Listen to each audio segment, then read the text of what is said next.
the image of the Good Shepherd is one of my favorite images of Jesus. It's strange to be compared with sheep is in so many ways insulting. Sheep are dumb and always in need of care, right? Like if you set sheep free in the wild, I'm sure there's some mountain goats that survive, but domestic sheep would be dead in a week. They need care and interaction, and they need somebody much smarter than them helping them because, again, they're just not very smart. And so to be compared with sheep should be insulting, and yet, especially, like, I look at myself and I like to be strong and capable and in charge of me, certain, sure. And so why I'm so attracted to this relationship with Jesus in which he's in charge and his love is going to be enough to save me. And it's just kind of a given that I can't make it happen, that I'm going to need him. Like there's something very reassuring in that relationship with Jesus. I remember my dad and I went to go take care of my grandmother's sheep.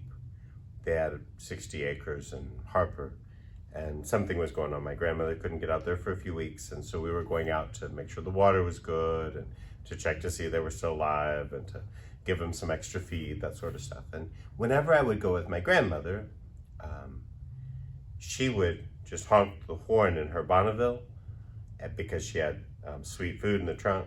Man, they would come running, and all she had to do was honk the horn, and wherever they were on that 60 acres, they would be running straight towards the pen.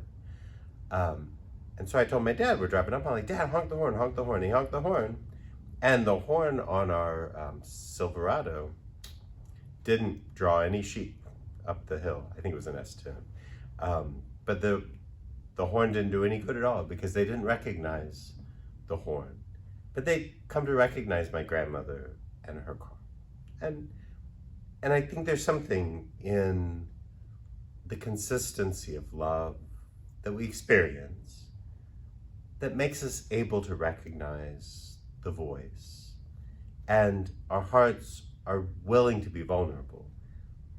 The sheep, when my dad honked his horn, didn't come running, they scattered, right? Because he potentially could have been there to hurt them. The images that Jesus uses of a sheepfold, a place of safety and security. And the sheep aren't in charge of their own safety and security. There's a shepherd who will lay across the break in the wall where the sheep come in and out, will be the gate. Jesus doesn't say, I'll open the gate for you. He does, but he also says, I am the gate.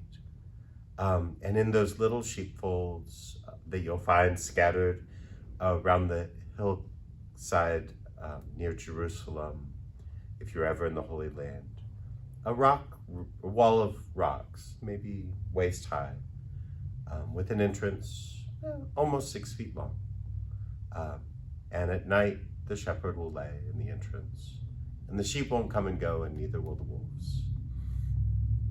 That image of one who puts his own life on the line out of love for us. And for us, for me, I don't just find that image helpful in spiritual reading, in the scriptures, and in a kind of a prayer relationship with God. I love it in my prayer. But also in life, to have found the voices that let me know of the Father's love. And to be able to trust those voices, to be able to know that there's someone who cares enough about me to help me with my salvation. And I imagine for those who are married that maybe over the years, a spouse can be a loving, trusted voice. And we can offer that to each other, that friends can be for one another, a loving, trusted voice, like the horn on my grandmother's Bonneville, right? That there could be a place in your life where you know you're safe because there's somebody laying across that opening and they're not going to let anybody in. And that you can go comfortably with them because when they call your name, you know it's because they love you. And for us, maybe as children, to find that love in our parents as we grow older, maybe to find that love in our children, to know that it's a voice that brings joy and peace and love, that's ultimately a voice that respects us in our weaknesses.